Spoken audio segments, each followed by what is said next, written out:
हाल ही में बरतानिया में ग्रूमिंग गैंग्स का जिक्र एक बार फिर जोरों शोर से हो रहा है और ऐसा समझा जा रहा है कि माजी में होने वाले वाकयात की वजह से पाकिस्तानी कम्युनिटी को ग्रूमिंग गैंग से जुड़े एक मखसूस बयानिए का सामना है। The sex offenders wings of prisons are full of white sex offenders, but there is a specific problem which involves Pakistani heritage men, some who target vulnerable young white girls. जिसमें पाकिस्तानी निजात बरतानवी शहरियों को सिंगल आउट करके grooming gangs के मसले का जिम्मेदार ठहराया जा रहा है। Were gangs of Pakistani men raping young white girls. It seems to me there's a deep racist element behind what happened. Now I might be right, I might be wrong. Grooming gangs यानी वो groups जो ज़बरदस्ती, धोखे और emotional manipulation से ज़्यादातर कम उम्र बच्चियों के जिनसी इस्तेहसाल और ज़्यादती जैसे जुराइम में मुलविस होते हैं। पाकिस्तानी कम्युनिटी का कहना है कि इस इल्ज़ाम की वजह से तमाम कम्युनिटी को शक की निगाह से देखा जाता है। हमारी कम्युनिटी को वो ऐसे देख रहे हैं जैसे हम सेक्सुअल प्रेडेटर्स हैं। It's completely unfair. लेकिन अगर इस मसले को ज़रा करीब से देखें तो हकायक कुछ और हैं। जो रीसेंट रिपोर्ट्स हैं उन्होंने हकीकत बयान की है। It's not a unique Pakistani, it's not a Muslim issue, it is a broad social issue. बार बार डेटा, तहकीक और रिसर्च से पता चलता है कि ग्रूमिंग गैंग्स का मसला पाकिस्तानी कम्युनिटी से जुड़ा मखसूस मसला नहीं है। हम अशेम्ड फील करते हैं और घर बैठ जाते हैं। लोग समझते हैं कि ये डिफेंड नहीं कर रहे, दे मस्ट बी गिल्टी। बल्कि 2023 के आदादोशुमार बताते हैं कि ग्रुप्स के तौर पर बच्चों से ज्यादती करने वालों में से 83% सफ़ेद फाम थे। ये जो क्रिमिनल होते हैं इनका कोई मज़हब नहीं होता, कोई इनका मुल्क नहीं होता, कोई इनकी सरहद नहीं होती। 2025 में इलॉन मस्क की ग्रूमिंग गैंग से जुड़ी ट्वीट्स के बाद ये समझने के लिए कि पाकिस्तानी कम्युनिटी इस सब से किस तरह एक मर्तबा फिर मुतासिर हो रही है, मैंने उन टाउन्स और शहरों का रुख किया जहां ये सिलसिला पिछले कई सालों से चल रहा है।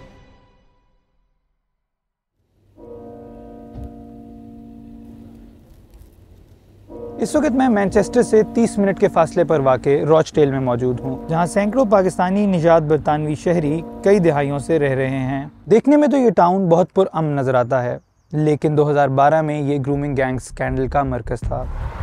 The abuse happened on the streets of Haywood near Rochdale, luring them with alcohol, cigarettes and food, and at least one of them was raped in an upstairs room. जिसकी तफसीलात ने ना सिर्फ रॉचडेल के शहरियों और बरतानवी मुआशरे बल्कि पूरी दुनिया को हिला कर रख दिया था। I was just used to being used and abused daily. It could be up to 5 different men in a day. इस स्कैंडल के मंजर आम पर आने के बाद रॉचडेल के 9 रिहायशियों को बच्चों के जिनसी इस्तेहसाल और रेप के जुर्म में सज़ाएं सुनाई गई थीं। सज़ाएं पाने वाले 9 मुजरिमान में से 8 पाकिस्तानी निजात बरतानवी शहरी थे। In cases like Rochdale, most of the men convicted were of British Pakistani origin. Rochdale Wahid शहर नहीं था। ओल्डहैम, हडर्सफील्ड, ब्रैडफोर्ड जैसे कई और शहर भी थे जहां ग्रूमिंग गैंग से जुड़े जिन लोगों को सजाएं सुनाई गई थीं, उनमें से कई पाकिस्तानी निजात बरतानवी शहरी थे। लेकिन सोशल मीडिया पर लोगों की इस तजवीज़ की हिमायत करना कि मुल्क भर में ग्रूमिंग गैंग्स का मसला पाकिस्तानी निजात बरतानवी शहरियों से जुड़ा है, मौजूदा शवाहिद और डेटा को देखते हुए ऐसा कहना ना सिर्फ गलत होगा बल्कि मिसलीडिंग। इस सब के बारे में डेटा क्या कहता है? नेशनल पुलिस चीफ्स काउंसिल यानी NPCC के 2023 के आदादोशुमार बताते हैं कि ग्रुप्स के तौर पर ऑपरेट करने वाले जिनसी ज्यादती के तमाम मुश्तबा अफराद में से 83% सफ़ेद फाम थे। यहाँ इस बात का ख़ास ख्याल रखा जाए कि ये आदादोशुमार महदूद हैं, क्योंकि 2023 में सिर्फ 34% मुजरिमान ने अपना नस्ली ताल्लुक दर्ज किया था।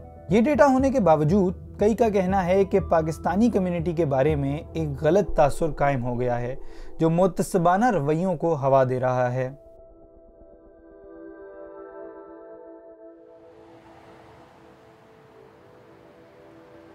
मैंने यहाँ पाकिस्तानी कम्युनिटी के कई लोगों से बात की और ये महसूस किया कि जो कुछ इस शहर में पिछली 2 दिहाइयों में हुआ है और ख़ास तौर पर अब जब एक मर्तबा फिर ग्रूमिंग गैंग्स के मसले को पाकिस्तानी निजात बरतानवी शहरियों से जोड़ा जा रहा है, तो कम्युनिटी में एक नया शर्मिंदगी और खौफ का सिलसिला शुरू हो रहा है।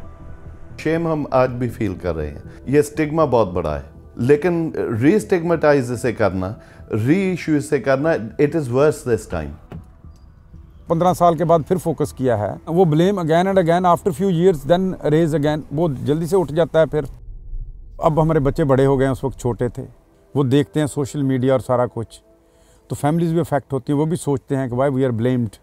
नाराबाजी बच्चों के साथ की जाएगी, बच्चों को वो जो शेम के नारे लगेंगे, ये हमारे लिए बहुत मुख्तलिफ होगा। हमारा रिटेल का बिजनेस है, ओवर 80% हमारे कस्टमर्स जो हैं वो मुकामी है, इंग्लिश पीपल हैं।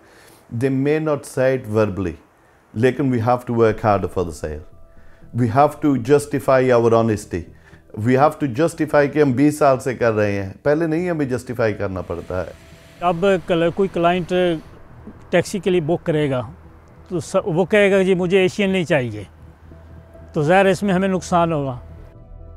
प्रेडोमिनेटली and in the vast majority जो पाकिस्तानी है हार्ड वर्किंग है, डॉक्टर्स हमारे हैं, नर्सेज हमारी हैं, बिजनेसेस हमारी हैं, तो for a small minority of people सारी कम्युनिटी को एक ब्रश से टार करना, this is grossly unfair. Data भी यही बताता है और माहिरीन का भी यही मानना है कि ये एक नस्ल पर मबनी मसला है ही नहीं। ग्रूमिंग गैंग्स के मसले को नस्ल से जोड़ना ना सिर्फ गलत है बल्कि खतरनाक भी। इससे ना सिर्फ मुतसबाना रवैयों में इजाफा होता है बल्कि कई लोग और तंजीमें इसे अपने नुकसानदेह एजेंडों और मकासद के लिए इस्तेमाल भी करती हैं। When people in positions of power make these sorts of irresponsible statements, what it does is legitimize and empower a rhetoric that has very real, concrete consequences. Community में जिन लोगों से मेरी बात हुई उनमें से कई का कहना था कि इस ब्लेम और स्टीरियोटाइपिंग के सिलसिले को रोकने के लिए ये बहुत ज़रूरी है कि इस तरह के जुराइम को नस्ल से दूर करके डील किया जाए।